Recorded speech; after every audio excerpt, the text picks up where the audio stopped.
The heavens declare the glory of God, and the firmament showeth his handiwork. The words of Psalm 19, verse number 1. In other words, the existence and appearance of something as common as the sky over our heads is evidence of a creator.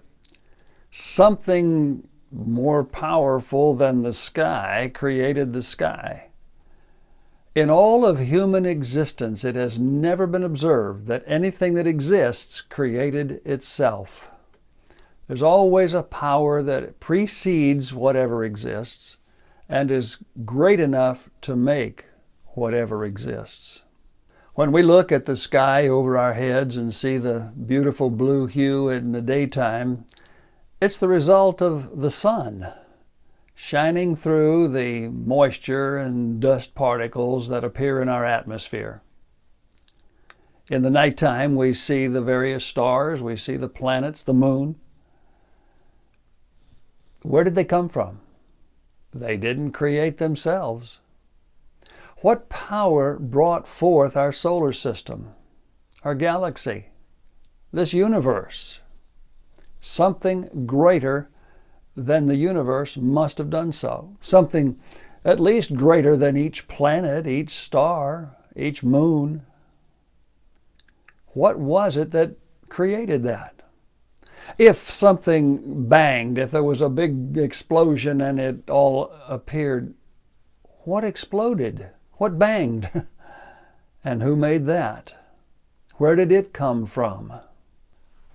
Whatever the origin of any of the universe's bodies, this much is clear. There is beautiful symmetry and order in all of it. There's regularity, there's predictability.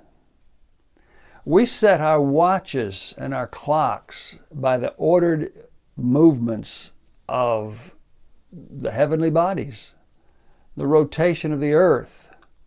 We have calendars that mark the amount of time that has transpired as the earth spins on its axis, as it orbits the sun.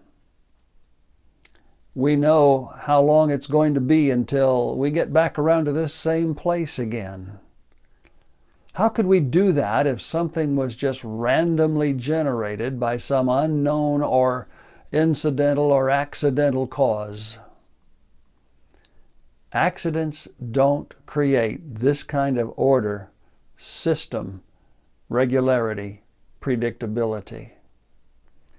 Evidence of our God is all around us. Everywhere we look, God had a plan. He had the power to execute that plan. Nothing in this world created itself. Nothing in the universe decided to exist, and then all the bodies together just decided to have this system, this orderliness, this regularity. It came from a superior mind. It came from a great creator. That 19th Psalm says, "Day unto day uttereth speech, night unto night showeth knowledge." The universe is talking to us. It's telling us there's a creator, and we need to find out who he is and what he has in store for us and what he requires of us. The universe is speaking. Are we listening? If we listen, if we learn, if we draw logical conclusions based upon clear observations, God will truly bless us.